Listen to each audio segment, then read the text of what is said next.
Manchester United beat Liverpool in the FA Cup quarterfinals. It was a totally unexpected win. So let's look at how both teams set up. And so first let's look at Liverpool. They set up in a 4-3-3, which is like this.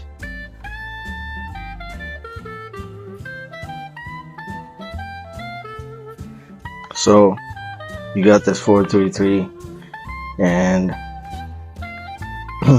Manchester United set up in a 4-2-3-1.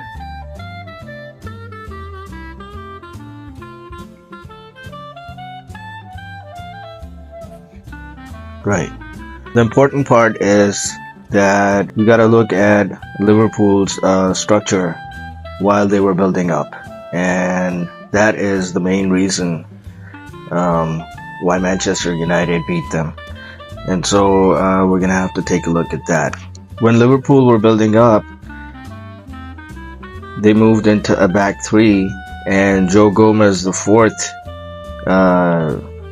defender, the right back, he moved up around here, and Mo Salah would, stay on the wing.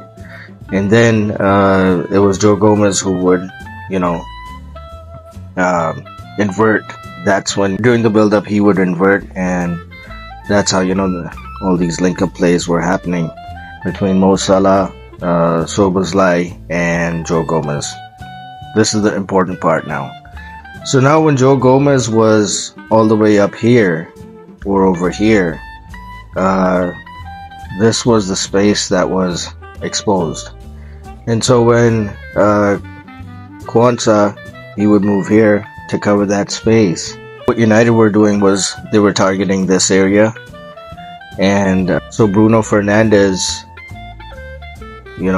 he would also move into this area to make a 2v1 situation against Kwanzaa over here. And so this is what Ten Hag looked to expose the space and take advantage of it. While United were defending, they had four guys at the back because, they were up against Salah, Gomez, and Szoboszlai in this area. So that's why they had, these two guys over here the whole time. And because of that, there was this whole big gap between United's defense and their midfield. And so that's why Liverpool were mostly in control of the game.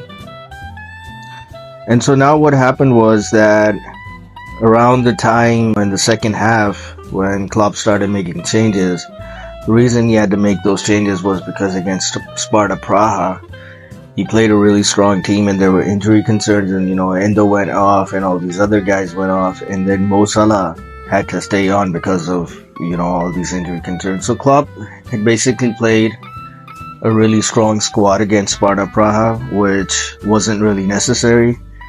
But because of that, all these guys were really tired, and they had some injury concerns as well, and so these guys had to be subbed off. So at that time, Liverpool were leading 2-1.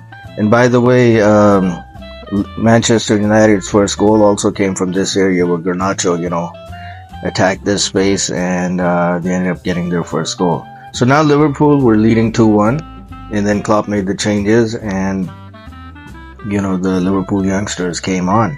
While Salah was on the pitch over here, United were basically pinned back the whole time, and so Liverpool had control.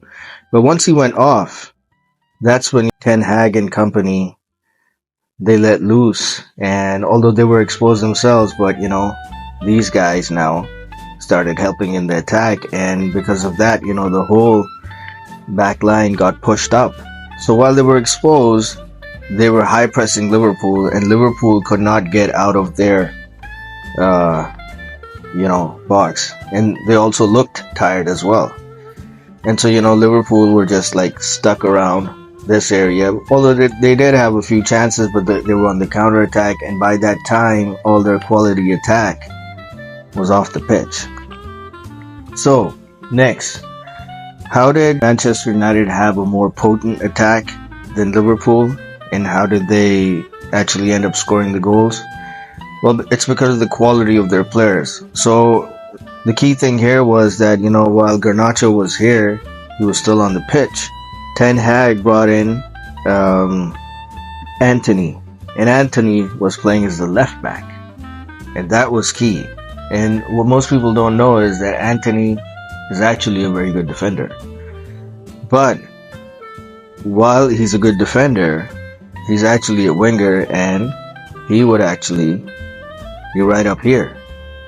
So now Manchester United had two attackers in this zone. And that is why, there was a lot of quality there. And then from around this area inside the box, he turned and got their equalizer. After that, once they scored and everything, then, they again were looking to target this area for the counterattacks against Liverpool. And that's how, they got their last goal and they won the match. So yeah, that's about it. I think it was mostly a case of planning, and that's where Liverpool lost the game. Otherwise, they were supposed to win it based on the quality they had.